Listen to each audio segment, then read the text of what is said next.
दूसरे ममालिक की सरहदें हों या किसी मुल्क के सूबे और बड़े बड़े शहर, दोनों मकामात के संगम पर जराइम पेशा अफराद आने जाने वाले अफराद को लूटने और अपने कारिंदों के जरिए नाजायज काम करने की कार्रवाइयों में मसरूफ पाए जाते हैं। इनमें ऐसे खतरनाक मुल्जिमान भी होते हैं जो न सिर्फ मुल्की पुलिस बल्कि इंटरपोल को भी मतलूब होते हैं, लेकिन वो कानून की गिरफ्त में मुश्किल से ही आते हैं। अफगानिस्तान में जंग के दौरान और उसके बाद बहुत सारे जराइम पेशा अफराद हमारे मुल्क में दाखिल हुए और न सिर्फ बड़े बड़े शहरों के अंदर बल्कि पंजाब और खैबर पख्तूनख्वा को एक दूसरे से मिलाने वाले इलाकों में जराइम की वारदातें करने लगे। इस दौरान मंशियात और असलहे के कई बैनुल-अक़वामी स्मगलर्स भी गिरफ्तार हुए और मकामी तौर पर चोरी और डाके में मुलविस मुल्जिमान को भी गिरफ्तार किया गया। इसके बावजूद इस्लामाबाद, रावलपिंडी, टैक्सला और अटक के मज़ाफ़ाती इलाकों से गाड़ियों की चोरी और उनसे जुड़ी खतरनाक वारदातों के दौरान मुज़ाहिमत पर मालकान और ड्राइवर्स को कत्ल करने की वारदातों में भी कमी ना आ सकी। अफगानिस्तान के हालात एक दफ़ा फिर खतरनाक दाखिली हालात की तरफ इशारा कर रहे हैं और मुस्तकबिल में इन हालात की वजह से ऐसी वारदातों में मजीद इजाफे का खदशा भी पाया जाता है। हुकूमत को चाहिए कि दोनों सूबों को मिलाने वाले इलाकों के साथ दोनों ममालिक की सरहदों पर भी सिक्योरिटी के इंतजामात को मजीद बेहतर बनाने की कोशिश करे ताकि आम शहरी जराइम पेशा अफराद की वारदातों और दहशत गर्दी की कार्रवाइयों से महफूज रह सके। माज़ी में इस्लामाबाद के मज़ाफ़ाती इलाकों से टैक्सी छीनने और ड्राइवर्स को कत्ल करने के कई वाक़यात हमारे सामने आ चुके हैं, जिनमें ज़्यादातर गरीब टैक्सी ड्राइवर्स थे या उन्होंने अपने ख़ानदान का पेट पालने के लिए मुश्किल से टैक्सी खरीदी थी। बहुत सारे वाक़यात गाड़ियों की चोरी के दौरान मुज़ाहिमत की वजह से भी पेश आ चुके हैं। इस्लामाबाद का रिहायशी एक नौजवान बैरून मुल्क से घर वापस आया और कोरोना की वजह से वापस ना जा सका। उसने गुजर बसर के लिए गाड़ी खरीदी और टैक्सी चलाने लगा, लेकिन उसे मालूम नहीं था कि उसके साथ हालात कौन सा खेल खेलेंगे और वो अपने ही मुआशरे में कितना गैर महफूज होगा। आइए देखते हैं इस नौजवान को किस सूरत हाल का सामना करना पड़ा। गौरी टाउन के रिहायशी इमरान ने थाने में दरखास्त दी कि उसका भाई इरफान टैक्सी चलाता है। उसने अपनी बीवी को कॉल करके बताया था कि वो रवात की तरफ सवारी लेकर जा रहा है। इस आखिरी कॉल के बाद उससे राब्ता नहीं हुआ। उसे शक है कि इरफान को किसी ने अगवा कर लिया है। ये एक इरफान नामी शख्स था जो एक टैक्सी ड्राइवर था। वो हमारे एक एरिया है कुराल के अंदर गौरी टाउन का, वहाँ से ये टैक्सी बुक करके एक सवारी लेके गई और उसके बाद उसकी फैमिली का उस इरफान से रब्ता मुनक़ता हो गया। उसने लास्ट कॉल अपनी फैमिली को की कि मैं एक सवारी के साथ रवात वाली साइड पे जा रहा हूँ, और उसके बाद जो है कुछ देर बाद उसका फ़ोन बंद हो जाता है, उससे रब्ता ख़त्म हो जाता है। फैमिली अपने तौर पे उसको कुछ देर ढूंढती रहती है। उसके बाद उसका भाई मोहम्मद इमरान जो है वो पुलिस स्टेशन को आके रिपोर्ट करता है कि उसका भाई इस तरह एक टैक्सी के साथ कहीं पे गया है और उसके बाद उससे राब्ता नहीं हो पा रहा, उसको ढूंढने में हमारी मदद की जाए। 37 साला इरफान काफी अरसे से बैरून मुल्क में रोजगार के लिए मुकीम था। वो कुछ अरसा कबल छुट्टी पर पाकिस्तान आया तो कोरोना की सूरत हाल की वजह से वापसी के रास्ते बंद हो गए। इरफान वापस ना जा सका तो उसने अपने इखराजात को पूरा करने के लिए एक गाड़ी खरीद ली और उसे बतौर टैक्सी चलाना शुरू कर दिया। जब उसका बैकग्राउंड चेक किया गया, उससे पूछा गया कि आपके भाई क्या करते थे क्या, तो उसने शेयर किया कि ये कुछ ही अरसा पहले ये दुबई के अंदर जो है वहाँ पे काम करता था, लेकिन कोरोना की वजह से वहाँ पे हालात ख़राब होने की वजह से ये वापस पाकिस्तान आ गया था और इसने एक टैक्सी खरीद कर ये काम शुरू कर दिया था। इरफान के घर वाले टैक्सी चलाने को अच्छा काम नहीं समझते थे, बल्कि वो इस रोजगार से डरते थे, इसलिए कि उसके मरहूम बाप ने भी मुलाजमत से रिटायरमेंट के बाद टैक्सी चलाने का काम शुरू किया था। इस दौरान न सिर्फ उसकी गाड़ी छिन गई थी बल्कि उसे कत्ल भी कर दिया गया था। किसी को मालूम नहीं था कि इरफान को भी उन्हीं हालात से दो चार होना पड़ेगा जो उसके बाप के साथ कई साल पहले पेश आ चुके। इरफान शहर के अंदर ही मोहतात तरीके से टैक्सी चला रहा था जब गौरी टाउन से उसकी टैक्सी रवात के लिए बुक की गई। इरफान उनको साथ लेकर चल निकला और उसने अपनी बीवी को फोन पर बता दिया कि वो रवात की तरफ सवारी लेकर जा रहा है। फिर इसके बाद इरफान घर नहीं आया। उसके भाई इमरान की दरखास्त पर पुलिस ने उसकी तलाश शुरू कर दी। अपनी फैमिली के बारे में बताते हुए उसने बताया कि कुछ अरसा पहले इसी तरीके एक मामले के अंदर उसका फादर जो कि किसी महकमे से रिटायर्ड था, उसके बाद उसने भी टैक्सी लेके ये काम शुरू किया था। लेकिन कुछ अरसे बाद वो एक स्नैचिंग की इसी तरह की वारदात के एक सवारी के तौर पे कुछ लोग उसके पास आए और उसको लेके गए और KPK के एरिया के अंदर वहाँ पे जाके उसका दौरान स्नैचिंग जो है उसका मर्डर कर दिया था। तो इसके ऊपर वी बिकेम मोर कंसर्न कि ये ना हो कि ये उसी दुश्मनी का कोई साक्ष्य ना हो या कोई और ऐसा एलिमेंट हो, तो हमने उसकी ढूंढने के लिए एफर्ट स्टार्ट कर दी। पुलिस इरफान को तलाश कर रही थी कि थाना मंदरा से थाना कुराल की पुलिस को इत्तला दी गई कि उन्हें एक लाश मिली है जो गौरी टाउन के रिहायशी इरफान की है। इसके चेहरे पर गोली के जख्म का निशान भी है। पुलिस ने इरफान के भाई को इत्तला दी और उसे साथ ले लिया, जिसने अपने भाई की शनाख्त कर ली। नेक्स्ट डे हमें रवात के एरिया से पुलिस स्टेशन जो रावलपिंडी का है रवात, उससे रिपोर्ट मिली, मंदरा के एरिया से ये हमें रिपोर्ट मिली कि एक नौजवान की लाश मिली है जो कि एक गंदम के खेतों में मौजूद है और उसको जो है वो वहाँ पे काफ़ी देर से ऐसा लगता है कि मौजूद है।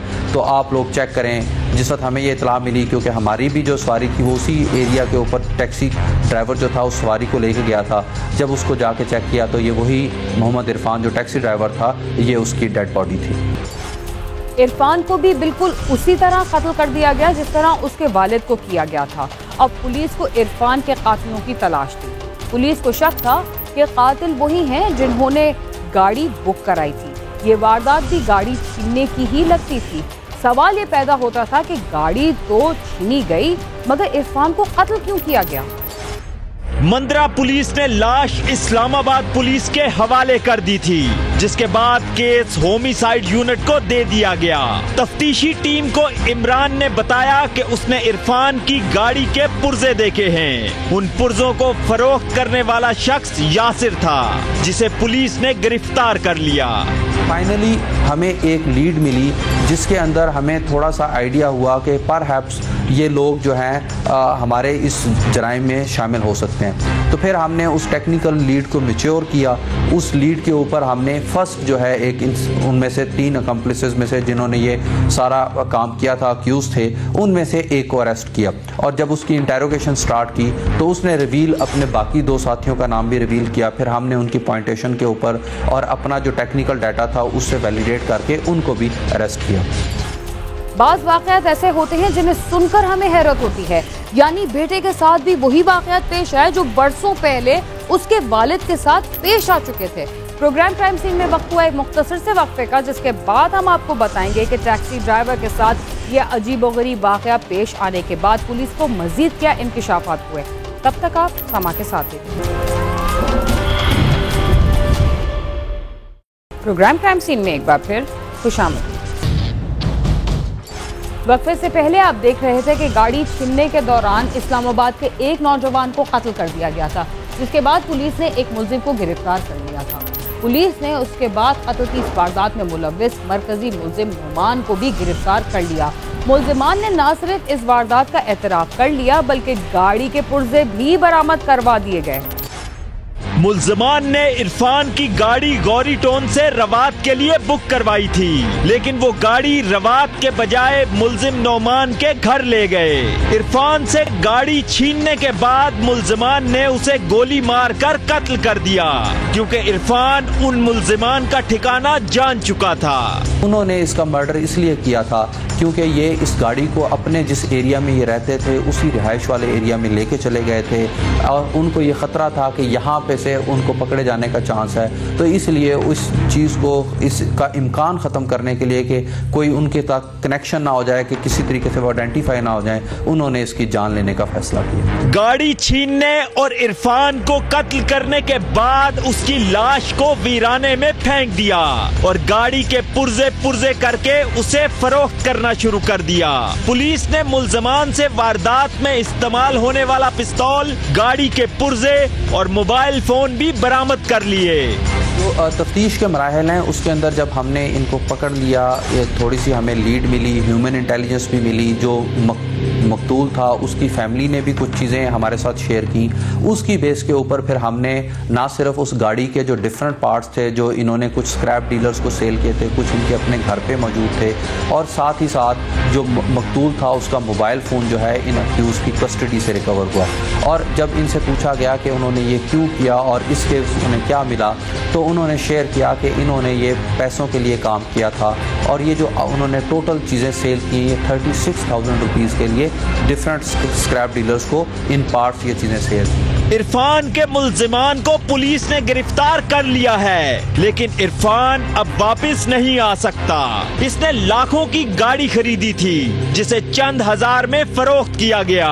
मुल्जिमान को इससे क्या फायदा हुआ ये उनको भी मालूम नहीं, लेकिन वो कत्ल के इल्जाम में अब जेल की सलाखों के पीछे हैं। कैमरामैन सद्दाम मलिक के साथ नईम जंजुआ, समा, इस्लामाबाद। जराइम तो हर जगह होते हैं और जराइम पेशा अफराद की गिरफ्तारी के लिए कानून नाफिज करने वाले इदारे कार्रवाई भी करते रहते हैं, मगर साइबर क्राइम से जुड़े या मोबाइल फोन्स के जरिए लोगों को बेवकूफ़ बनाने वाले मुल्जिमान मासूम शहरियों को न सिर्फ लूट लेते हैं बल्कि अपना नाम और निशान भी नहीं छोड़ते। इसके बावजूद पुलिस की गिरफ्त से नहीं बच सकते। जंग की पुलिस ने एक ऐसे खतरनाक गिरोह को गिरफ्तार किया है जो संगीन जराइम में मुलविस मुल्जिमान से भी 2 हाथ आगे निकला।